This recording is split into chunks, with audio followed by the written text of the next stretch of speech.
पहाड़ों में स्थित एक जेड पत्थर का ताबूत भयंकर तूफान के कारण सामने आया। उसके अंदर लाल गाउन पहने एक लंबे बालों वाली महिला का शव था। यह विचित्र था कि महिला का शव अक्षुण्ण था और जीवित प्रतीत हो रहा था। 2000 साल पुराना यह शरीर किसी ऐसे जीवित व्यक्ति की तरह क्यों दिखता है जो सिर्फ सो रहा हो? विशेषज्ञ अभी तक इसका कारण नहीं समझ पाए हैं। हालांकि ऐसा माना जा रहा है कि यह खोज दुनिया भर के पुरातत्वविदों को आश्चर्यचकित कर देगी। अजीब बात है, मैंने चांगनान शहर में किसी मकबरे के बारे में कभी नहीं सुना। युवक, क्या तुमने हाल की अफवाहें नहीं सुनी? खैर, ये उतनी रोमांचक नहीं है। मैं तुम्हें एक रहस्य बताऊंगा। दरअसल वह शव शहर के केंद्र की ओर जाते समय रास्ते में ही गायब हो गया। गायब हो गया? गायब हो गया? हाँ, मैंने यह होते हुए देखा। जेड के ताबूत को ले जा रही वैन एक खाई में जा गिरी और फिर पीछे रखा जेड का ताबूत गायब हो गया। 59 वह ताबूत राष्ट्रीय धरोहर है, इसीलिए प्रेस ने इसकी खबर नहीं दी। सवारी के लिए धन्यवाद जान। चलो रात के खाने के बाद फिल्म देखने चलते हैं और फिर शायद हम। वाह, तुम तो बड़े शरारती हो। ही। यांग चेंग, आप यहाँ क्यों हैं?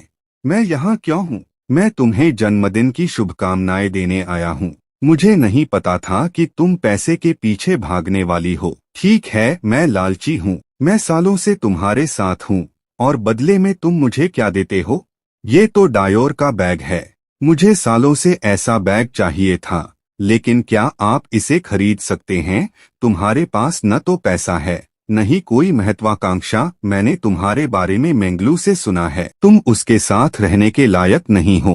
तुम तो बस एक गरीब दिहाड़ी मजदूर हो। वह इससे कहीं बेहतर की हकदार है। अगर तुम समझदार हो तो शहर छोड़ दो। अगर तुम ऐसा करोगे तो मैं मेंगलू की खातिर तुम्हें अकेला छोड़ दूंगा, लेकिन अगर तुम चांगनान शहर में रुके रहे तो मैं तुम्हारे लिए मुश्किलें खड़ी कर दूंगा। अब आपने कर लिया। बच्चे, मेरी सलाह मानो और वही करो जो मैं कहता हूँ। मुझे लगता है कि तुम अच्छी तरह जानते हो कि मैं कौन हूँ। एमसी मोटू को मुक्का मारने के लिए आगे बढ़ता है, लेकिन मोटू एमसी को लात मारकर जमीन पर पटक देता है। मोटू गुस्से में एमसी से कहता है, तुम मुझसे और मार खाना चाहते हो? एमसी ने गुस्से में मोटू से कहा, मैं तुम्हें मार डालूंगा। एमसी की गर्लफ्रेंड एमसी से कहती है कि यहाँ से चले जाओ, तुम मोटू से लड़ नहीं सकते। मोटू कराटे जानता है। एमसी दिल में दर्द लिए जमीन पर बैठा हंसता रहता है। उसकी हंसी में खुशी नहीं, सिर्फ टूटा हुआ दर्द है। आंखें नम, दिल भारी। मोटू एमसी से कहता है कि तुम्हारे जैसे गरीब को कभी इतनी खूबसूरत प्रेमिका नहीं मिल सकती। मोटू की आवाज में घमंड और ताना। हर शब्द एमसी के सीने में चुभता है। एमसी अपनी प्रेमिका से कहता है कि मैंने इसका बदला लेने की कसम खाई है। एमसी की आंखों में आंसू नहीं, आग है। आवाज धीमी लेकिन इरादा अडिग। एमसी रात की घनी अंधेरी चादर में शराब के नशे में लड़खड़ाता हुआ सड़क के किनारे किनारे चलता चला जाता है। कब जंगल शुरू हो गया उसे खुद भी पता नहीं चलता। अचानक उसका पैर फिसलता है और वह जंगल की ठंडी गीली घास पर धड़ाम से गिर पड़ता है। घास पर चित लेटा हुआ वह काले आसमान की तरफ देखता है और भीतर जमा दर्द, नशा और अकेलेपन के साथ जोर से चिल्ला उठता है। तभी हवा में कुछ अजीब सा हिलता हुआ उसकी आंखों के सामने आता है। समझने से पहले ही वो चीज सीधा आकर एमसी के ऊपर बैठ जाती है। सफेद बाल, लाल कपड़े, एक रहस्यमयी लड़की। एमसी का पूरा शरीर कांपने लगता है। कांपती आवाज में वह बुदबुदाता है, बहुत ठंड लग रही है, मैं हिल नहीं पा रहा। तभी उसकी नजर अनायास ही उस लड़की की खूबसूरती पर टिक जाती है। अचानक लड़की झुककर एमसी के गाल को जीभ से हल्के से छूती है। अगले ही पल वह खुद शर्म से सिहर उठती है। फिर उसका चेहरा बदल जाता है। मुस्कान गायब, नजरें गहरी और गंभीर। वह धीमी रहस्यमयी हंसी के साथ कहती है, ही, तुम्हारा शरीर बहुत ही ज्यादा संवेदनशील है। तुम्हारे अंदर सच में एक रक्त रंजित आत्मा है। हजारों सालों में मैंने ऐसा शरीर नहीं देखा। एक पल रुककर वह आगे कहती है, लेकिन तुम जॉम्बी नहीं हो। यह अफसोस की बात है। चाहो तो मैं तुम्हें जॉम्बी बनने में मदद कर सकती हूँ। यह सुनते ही एमसी के दिमाग में 1000 साल पुराने उस लाश का खौफनाक चेहरा घूम जाता है। वह हिम्मत जुटाकर दहशत और गुस्से में चिल्ला उठता है, चुप रहो, तुम एक ज़ोंबी। अचानक जॉम्बी लड़की एमसी की गर्दन में काट लेती है और उसका खून ऐसे पीने लगती है जैसे कोई एनर्जी ड्रिंक हो। एमसी का चेहरा देखकर लगता है जैसे कोई चूसा हुआ आम हो। एमसी डरते डरते बोलता है, क्या मैं मर रहा हूँ? जॉम्बी लड़की एमसी की तरफ गहरी नजर से देखती है और ठंडे स्वर में कहती है, तुम जैसे एक ब्लडी सोल बॉडी वाले को मरने देना बर्बादी होगी।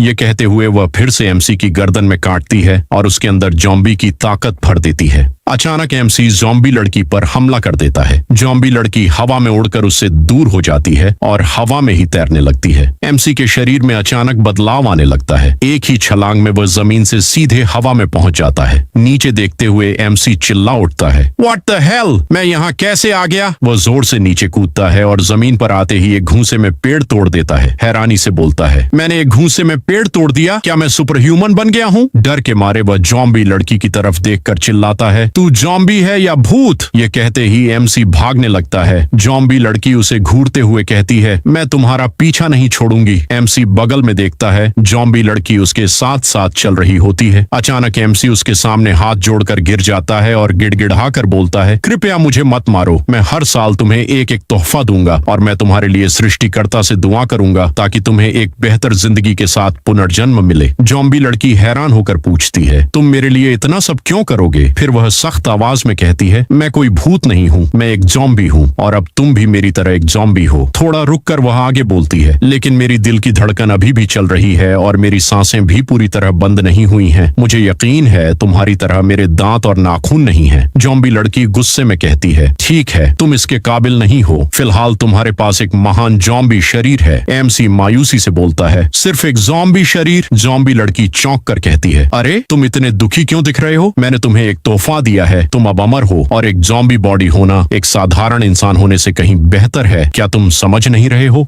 एमसी थोड़ी देर सोचकर बोला, तो क्या मैं अब सचमुच का ज़ॉम्बी बन गया हूँ? ज़ॉम्बी लड़की ने कहा, बहुत ज्यादा खुश होने से पहले तुम्हें ये जानना जरूरी है कि इस दुनिया में ऐसी चीजें भी हैं जो ज़ॉम्बियों से भी ज्यादा ताकतवर हैं। तुम एक ज़ॉम्बी हो लेकिन ज्यादा उत्साहित मत हो, तुम अमर नहीं हो। एमसी बोला, ठीक है, ये सब अभी छोड़ते हैं, तुम्हारा नाम क्या है जानने का मन हो रहा है, मतलब अब हम दोनों ही तो ज़ॉम्बी हैं। ज़ॉम्बी लड़की थोड़ा परेशान होकर बोली, मैं अपना नाम भूल गई हूँ। एमसी मुस्कुराकर बोला, कोई बात नहीं, मैं तुम्हारे लिए एक नया नाम सोच लेता हूँ। तुम दिखने में तो किसी तस्वीर में रहने वाली परी जैसी हो और तुम्हारे चारों तरफ एक हल्की सी चमक भी है। ऑरा कैसा रहेगा? ज़ॉम्बी लड़की धीरे से बोली, ऑरा, ठीक है, आज से मेरा नाम ऑरा है। फिर उसने कहा, नाम देने के लिए धन्यवाद, लेकिन अब मुझे जाना होगा। एमसी चौंकर बोला, क्या तुम जा रही हो? रुको, ज़ॉम्बी बनकर जिंदा रहने की कुछ बेसिक बातें तो मुझे बतानी चाहिए ना। ज़ॉम्बी लड़की बोली, अरे हाँ, मैं तो लगभग भूल ही गई थी। असल में ये काफी आसान है। जब भी हो सके सूरज की रोशनी से छुप कर रहना और अगर किसी बहुत ताकतवर ताओइस्ट पुजारी को देखो तो भाग जाना। एमसी बोला, ये सब तो मुझे पहले से पता है, लेकिन हर बार भागना तो मुमकिन नहीं होता, तब क्या करूं? ऑरा ने शांत स्वर में कहा, वैसे भी आसपास इतने ताकतवर ताओइस्ट पुजारी ज्यादा नहीं है, अगर तुम कोई बुरा काम नहीं करोगे तो सब ठीक रहेगा। इतना कहकर ज़ॉम्बी लड़की ने एमसी को एक स्क्रोल दिया और बोली, ये मैं तुम्हें दे रही हूँ, इस स्क्रोल से अपनी ट्रेनिंग करना। जब तुम काफी मजबूत हो जाओगे तब सूरज भी तुम्हारे लिए कोई समस्या नहीं रहेगा। ये कहते ही ज़ॉम्बी लड़की गायब हो गई। एमसी बोला, अरे रुको, धत, चली गई। लगता है अब सच में मैं अकेला हूँ। एमसी स्क्रोल पढ़ने की कोशिश करता है, धत, इसमें से कुछ भी मुझे समझ नहीं आ रहा, अभी के लिए घर ही लौटता हूँ। ये कहकर एमसी एक गाड़ी में बैठ जाता है। गाड़ी में बैठकर सोचता है, यकीन ही नहीं हो रहा, मैं एक खूबसूरत लड़की से मिला जो कि एक ज़ॉम्बी थी, और उससे भी अजीब बात, मैं खुद भी ज़ॉम्बी बन चुका हूँ। एमसी अपने हाथों की तरफ देखकर बोला, किस्मत अच्छी है कि मेरे ज़ॉम्बियों जैसे दांत या नाखून नहीं है, वरना कल की हेडलाइन होती, शहर के बीचों बीच एक ज़ॉम्बी देखा गया। एमसी टैक्सी से उतरकर ड्राइवर से बोला, धन्यवाद, संभल कर रहिए। एमसी एक शांत गली से होते हुए अपने घर की तरफ बढ़ रहा था। तभी उसने कुछ लोगों की बातें सुनी। अरे सुन दोस्त, क्या तूने उस 1000 साल पुरानी लाश के बारे में सुना है जो कहा जाता है कि इसी इलाके में कहीं गायब हो गई है? As a new YouTuber, I would really appreciate your support by subscribing to my channel, liking this video and sharing it with your friends. Thank you so much for watching.